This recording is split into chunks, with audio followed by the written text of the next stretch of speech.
Hello, good morning everyone. সবাই কেমন আছেন? আশা করছি সবাই অনেক বেশি ভালো আছেন এবং সুস্থ আছেন। আমিও ভালো আছি। তো সকালবেলা ঘুম থেকে উঠি রান্নাঘরে চলে এসেছি। এখন নাস্তাও খেয়ে নেব, আর এখানে একটা ছোট চা ইলিশ মাছও বানিয়ে নামিয়ে নিয়েছি। নিয়েছি। আসলে সকাল থেকে একা হাতে সবকিছু করতে করতে টায়ার্ড লাগছে। নাস্তা করারও টাইম পাইনি, চিফকে খাওয়ানো, কাপড় ধোয়া সব রেডি করা, এখন ভাত বসিয়েছি। তার মধ্যে এসে দেখি আবার চা চা পাতা শেষ। তো বিকালবেলা বের হবো চা পাতা আনার জন্য। আর এখানে বিস্কিট নিয়ে নিলাম আর চা নিয়ে নিয়েছি, আর চিফ তো ঘ্যান ঘ্যান করেই যাচ্ছে। তো কি আর করার, এখন রং চাই খাবো বিস্কিট দিয়ে। তারপর রান্না করব। আজকে রান্না করব ইলিশ মাছের ভুনা করব বা সিদ্ধ করব। এটাকে কি বলে, সিদ্ধই বলে হয়তো। আমার মা একটা রেসিপি করে, ওইটা আমি কখনো করিনি, মাকে জিজ্ঞেস করে করব। আর ছাদে কয়েকটা কুমড়া শাক হয়েছে, এগুলো নিয়ে আসব। তারপর ওগুলো দিয়ে মাছের যে মাথাটা থাকবে সেটা করব আর কি, শাকটা করব। আর দেখা যাক কি করা যায়। বেশি কিছু রান্না করতেও ইচ্ছে করে না, কারণ আমি ছাড়া আসলে কেউই ঠিকঠাক মতো খায় না, তো সেগুলো থেকে যায়। যেমন গতকালকে কিছুই রান্না করিনি, তারপরও মোটামুটি এর আগের দিনের রান্নাই রয়ে গিয়েছিল। তো কেউ কিছু না খেলে আসলে বিরক্ত লাগে রান্না করতে। আমার গুণধর পুত্র এই যে দেখেন কি অবস্থা, বিস্কুটগুলো নষ্ট করছে। আচ্ছা, আমাকে খেতে দাও। Thank you. সবগুলো কামড়ায় কামড়ায় রেখে দিছে, পচা ছেলে। তো আমরা ছাদে যাচ্ছি কুমড়া শাক আনতে। ত্রিভও যাচ্ছে, কুমড়া শাক আনবে ত্রিভ এখন।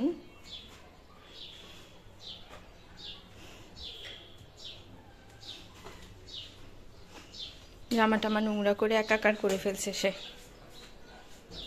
আসতে যাও।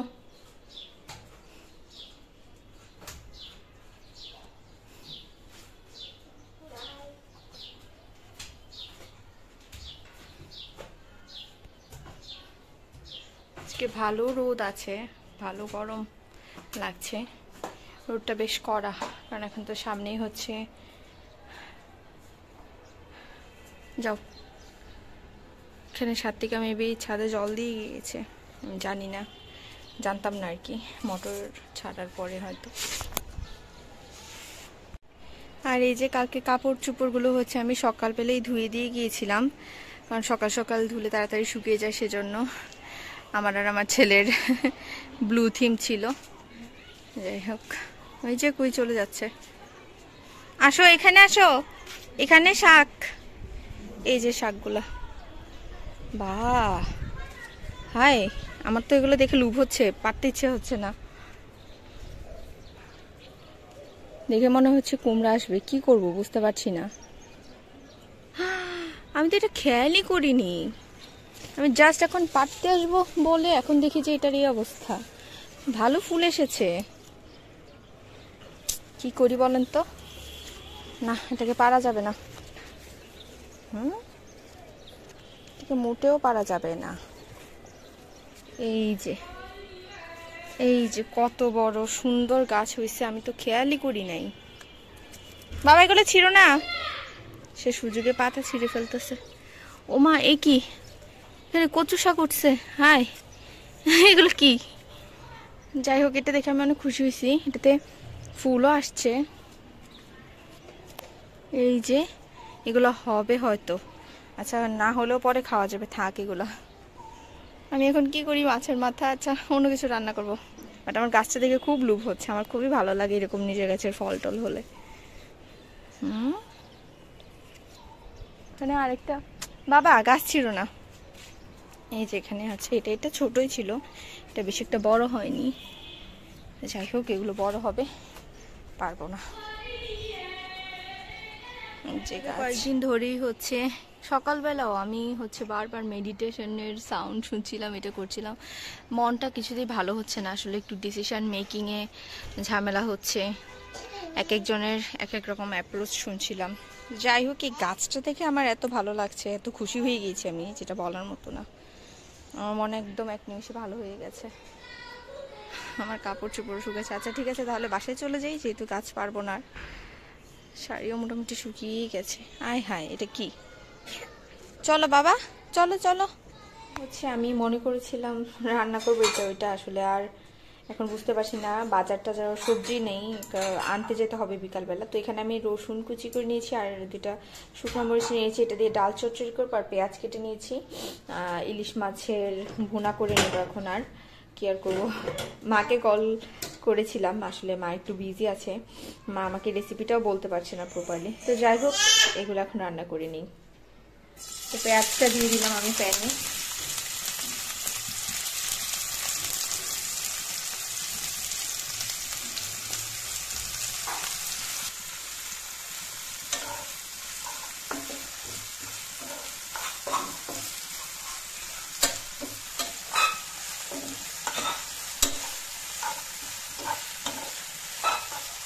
পেঁয়াজগুলো হালকা যখন মানে ভাজা হয়ে যাবে, কাঁচা ভাবতে চলে যাবে, তখন হচ্ছে এখানে আমি মশলা টসলা দিয়ে তারপর কষিয়ে নিব। তুমি কি করতেছ?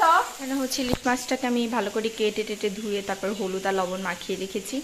মাছের মাথা ল্যাজটা রেখে দিয়েছি, ওটা পরে কি দিয়ে রান্না করা যায় সেটা করব আর কি। মাথা ল্যাজ তো আসলে এভাবে খাই না, মা বাবা তারা খায়, তো আমি খাবো না বলেই হচ্ছে এভাবে করেছি। তো আমার পেঁয়াজটা বেশ অনেকখানি হয়ে গিয়েছে, এখন আমি হচ্ছে একটু জল দিয়ে নিচ্ছি এটার মধ্যে। আর আমি মশলাগুলো দিয়ে কষাবো পেঁয়াজটাকে, তো সেই জন্য জল দিয়েছি। আর তা না হলে পুরা একটা ভাব চলে আসবে, পুড়ে যাবে মশলাটা, সেই জন্য আরও জল দেওয়া। তো এখন হচ্ছে মশলাগুলো দিয়ে দিচ্ছি। এখন হচ্ছে হলুদ দিলাম, তারপর হচ্ছে মরিচের গুঁড়া দিয়ে দিচ্ছি, শুকনো মরিচের গুঁড়া, আর হচ্ছে একটু ধনে গুঁড়া দিচ্ছি। আর লবণ আমি আগে পেঁয়াজগুলোকে যখন ভেজেছি তখনই দিয়ে নিচ্ছি। এখন ভালো করে মিশিয়ে নিচ্ছি।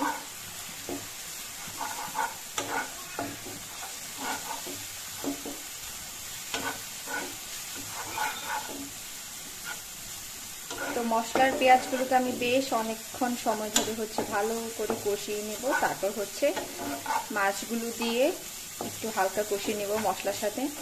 অনেকে মাছ ভেজে রান্না করে, যেমন আমার মা হচ্ছে ভেজে রান্না করে। ইলিশ মাছটা আমি চেষ্টা করি কম ভেজে রান্না করার, কারণ ইলিশ মাছটা ভেজে রান্না করা থেকে এইভাবে হলে বেশি ভালো লাগে। ভেজে ভালো লাগে যখন একটু সবজি টবজি দিয়ে রান্না করা হয়, তখন ভেজে খেতে ভালো লাগে। তো এখানে অনেকটা কষানো হয়ে গিয়েছে মশলাটা, এখন তেলটাও ভেসে এসেছে। তো আমি এই পর্যায়ে হচ্ছে মাছগুলোকে দিয়ে নেব মশলার মধ্যে, তাতে হচ্ছে মশলার সাথে একটু কষিয়ে নেব মাছগুলোকে।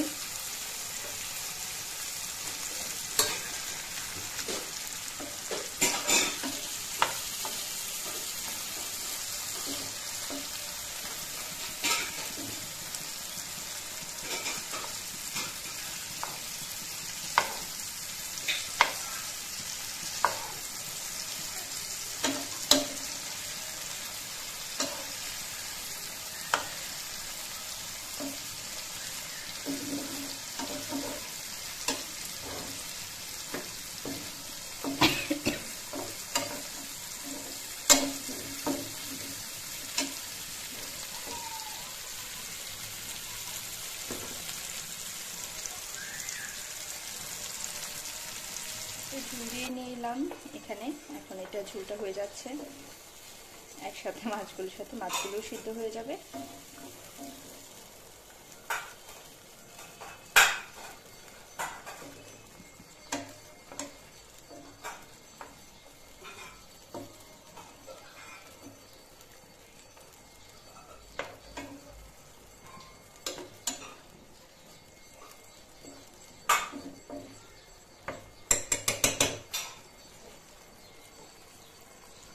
এখানে হচ্ছে আমি আবার একটু ডালের চচ্চড়ি করে নিচ্ছি, কারণ পেট তো আবার ওর তো কোনো ঠিক ঠিকানা নাই, ডাল ছাড়া কি খাবে। তো এই যে ডালের চচ্চড়ির জন্য আমি এখানে তেল দিয়েছি, শুকনো মরিচের গুঁড়া দিয়েছিলাম আর তেজপাতা দিলাম। তো এবার হচ্ছে ফোড়নে আমি এখানে আছে রসুন কুচিগুলো, হ্যাঁ হ্যাঁ একটু মরিচের গুঁড়া পরে দিয়ে দিলাম। তো এবার এখানে হচ্ছে ধুয়ে রাখা ডালগুলো দিয়ে দিচ্ছি। এবার হচ্ছে লবণ দিলাম, হলুদের গুঁড়া দিচ্ছি, একটু জিরা ধনে গুঁড়া দিয়ে দিচ্ছি, হচ্ছে এখানে 2টা কাঁচামরিচ দিলাম, যেহেতু এটা চচ্চড়ি তাই একটু ঝাল না হলে ভালো লাগবে না। এবার হচ্ছে সবগুলোকে একসাথে একটু কষিয়ে নেব, মশলা যা আছে। মশলা আর ডালটা কষানো হয়ে গিয়েছে, এবারে প্রথমে হচ্ছে আমি জল দিয়ে নিচ্ছি। যেহেতু এটা ডালের চচ্চড়ি তাই এটা তো মাখা মাখা হবে, বুঝতেই পারছেন, তাই কম করে জল দিয়ে নিলাম এখানে। আর একটু লাগবে হয়তো, দিয়ে নেব আর একটু জল।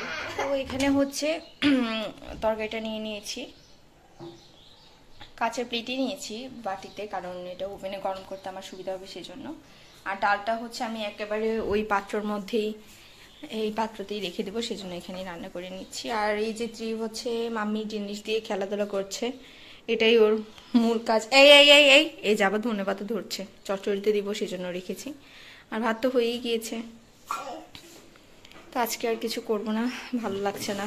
তো ত্রিভ হচ্ছে এখন ঘুমাচ্ছে, আর এখন সন্ধ্যা হয়ে গিয়েছে, 6:30টার মতো বাজে। তো এখন হচ্ছে একটু পরে আমার পিসিমণিও চলে আসবে। তো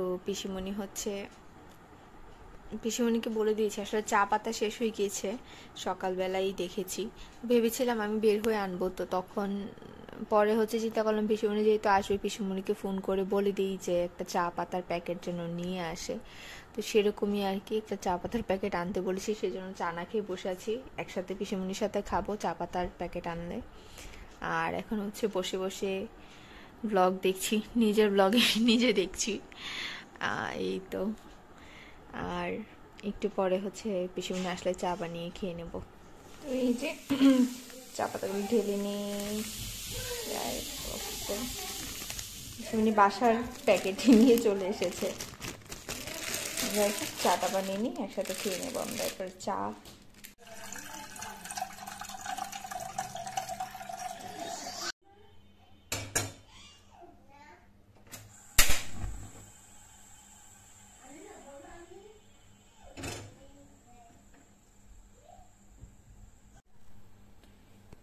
তো এখানে দুধ আর চিনি আমি একসাথে দিয়ে নিয়েছি, এটা এখন ফুটে ওঠা পর্যন্ত ওয়েট করব আমি, তারপর হচ্ছে চা পাতা দিয়ে নেব।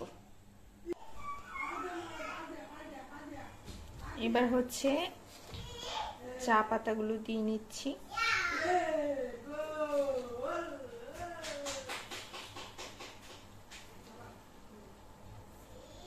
চুলার আঁচটা কমিয়ে দিই, কারণ না হলে ফুটে পড়বে, আমাকেই ক্লিন করতে হবে আবার। মিশিয়ে দিই। বাহ, সুন্দর লাগছে দেখতে, ক্রিমি ক্রিমি লাগছে, ভালো করে ফুটুক।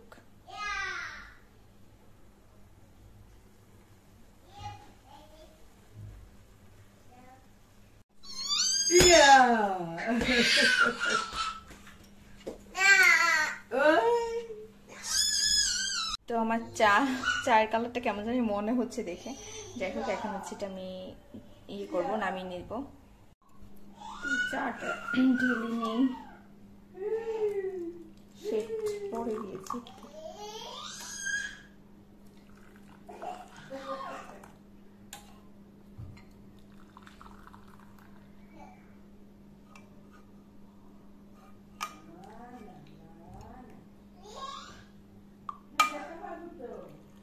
পিসমুনিও চা কম খায়, তো সেজন্য কম করেই করলাম। ভিডিও আর কি আপলোড করছে, তো আপনারা সেটা দেখছেন, দেখে অনেকে আর সে যে ভিডিও বানাইছে সেটাও আমি জানতাম না। পরে যখন ভিডিওটা আপলোড দিছে তখন আমি দুপুরবেলা ভিডিওটা দেখার পরে আমি একটু আজকে ব্যস্ত ছিলাম, আমার বাড়িতে আত্মীয় আসছে, তো সেই ভিডিওগুলো পাবেন আপনারা। আমি একটু ব্যস্ত ছিলাম, তারপরে যখন দুপুরে ভিডিও দিচ্ছে তখন আর কি দেখলাম, দেখার পরে আপনাদের কিছু কমেন্ট দেখলাম। কমেন্ট তো আমার যে আরে যদি আমি আমার শাশুড়ি খাইতে যাই, আমার আসো 2 দিন না খেয়েছিল, ছেলের কাছে এই কথা বলে বলে কান্না করছে। পরে লিখনের বাবা বলছে, তাহলে তুমি আমার এখানে এসে বলো, আমার শ্বশুর কিন্তু সেটাও রাজি হয়েছে, বলছে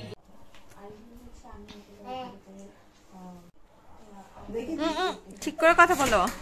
তো এখানে হচ্ছে ত্রিভ তার দাদু ভাইকে বিস্কিট খাইয়ে দিচ্ছিল আর হাসছিল, একটার পর একটা মুখের মধ্যে গুজে দিচ্ছিল, খেতে পারে কি না পারে, খাওয়াতেই হবে ওর এরকম একটা ভাব।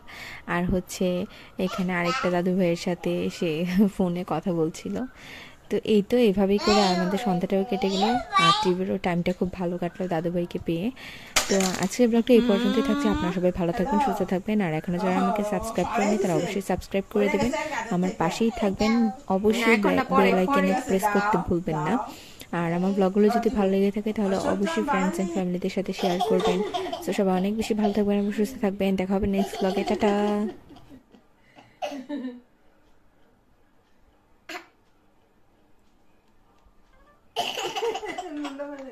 ছি, লুল পরে এই ছেলেটার, এত বড় ছেলে লুল পরে।